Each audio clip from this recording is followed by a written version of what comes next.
Hi, this is Jason Slater. I'm doing my project presentation for object-oriented programming. It's actually the third time I've done this since I've had audio problems, so I should have it down by now. Um, First of all, let me just say I have the rubric right here by me just so I can make sure I hit every point. I'm going to kind of get closer to the screen just so I can make sure that the audio is picking up my voice and what I'm saying.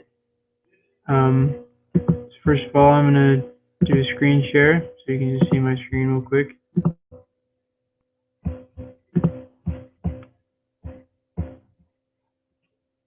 So here's my program right here. So first of all, I just want to go over kind of what arrays, array lists, and enums are. The difference between them is that, first of all, an array is a list of objects. And so it's a fixed list of objects, meaning that the length that it is created in is not going to be able to be changed. So whatever the length is, you won't be able to change it. As well as the objects inside that list, they all have to be the same type. So string text, or integer, for instance, they all have to be the same. And so that the length of that array can't be changed. The length is fixed. And now enums are pretty similar to arrays in the fact that they have the fixed length as well.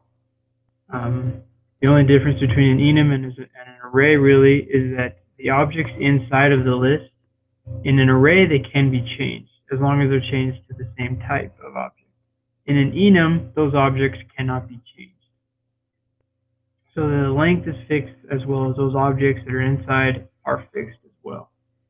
And now an array list differs from those two in the fact that basically everything about it can be changed after it's been created. So the length can be changed, the objects inside of the list can be changed as well as they can all be different types of objects. They don't have to be the same like an enum or an array list. So real quick, I just want to go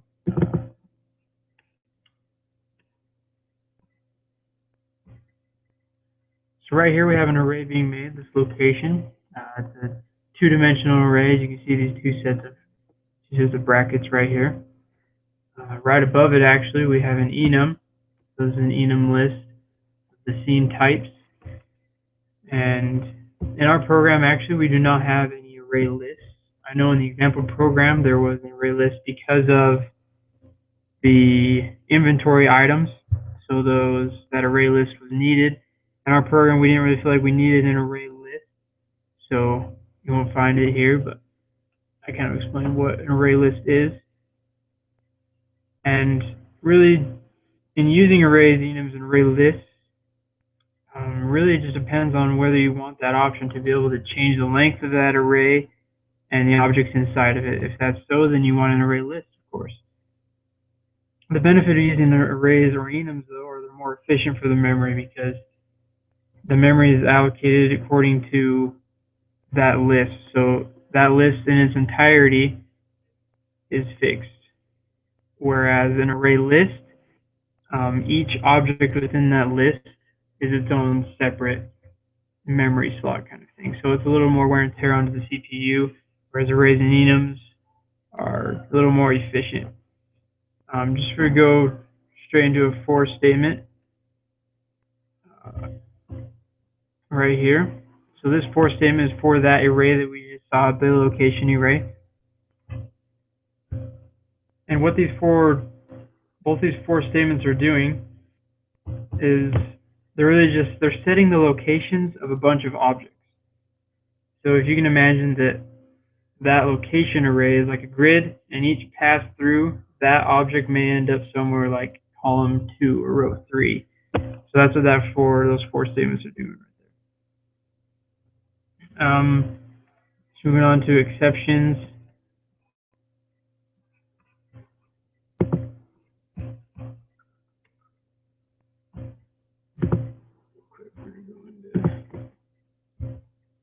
Friendly phrase view. Okay, so right here we have a try and catch statement, and really try and catch to me kind of they do exactly what they're saying. So this right here is going to try and initiate or start this statement right there, the input, get the input from the user. And so once the input is inputted by the user, if it doesn't follow what this is calling right here, then it's going to catch that error. That's what this catch statement is doing, it's catching it. So it's going to catch that error and it's going to display this. But that number, the number they're entering, can only be one of these right here. That's really what it's doing. It's just trying that statement and then it's going to catch the error when it happens. As for throw statements, we're going to go real quick to our main class right here. So right here is the main class, and it throws the map control exception.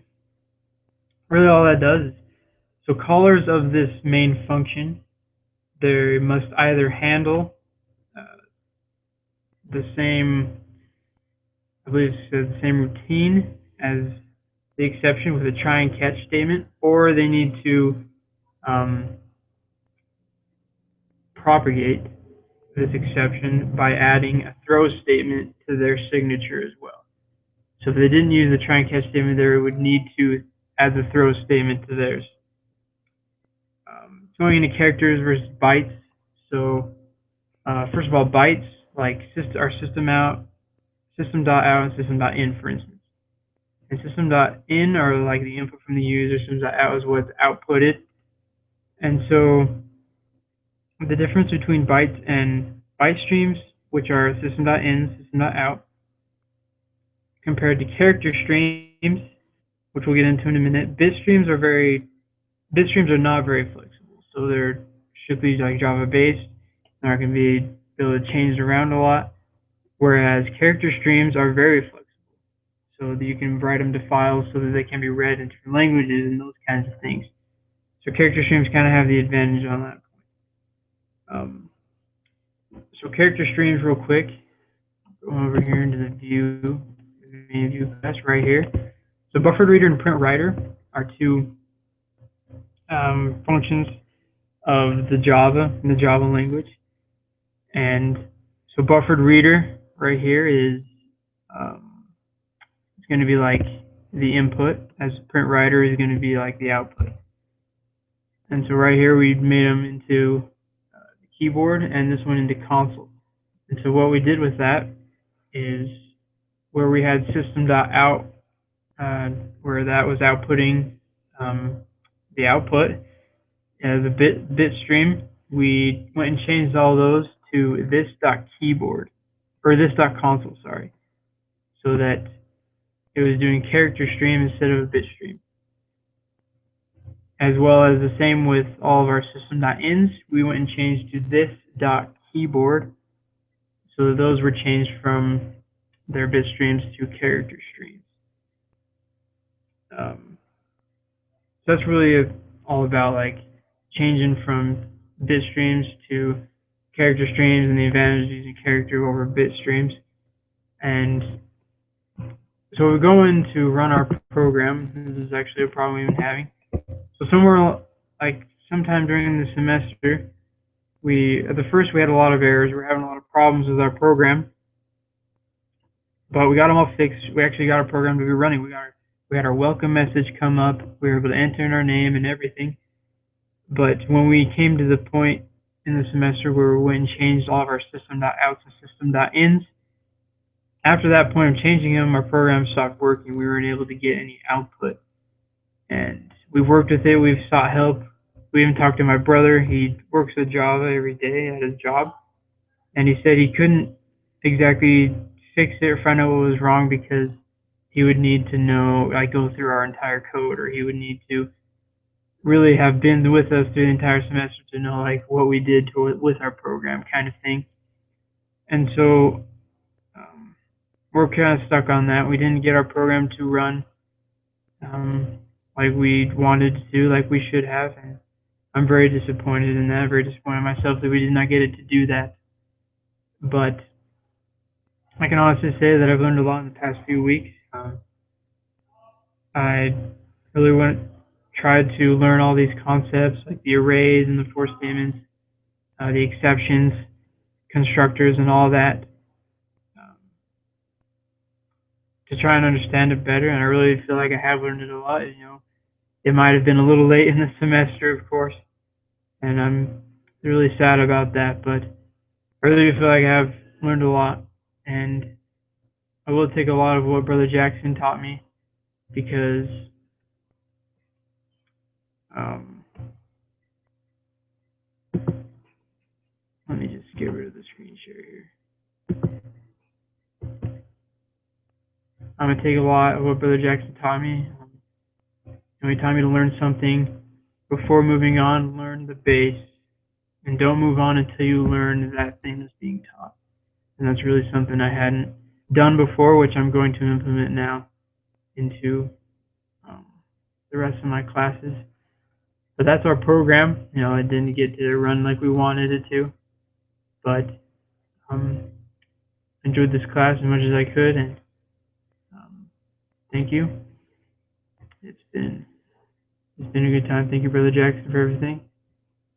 I hope my audio on this one works, first of all, and I mean it should. It was working. I kind of got it to work before, so we'll find out. But thank you.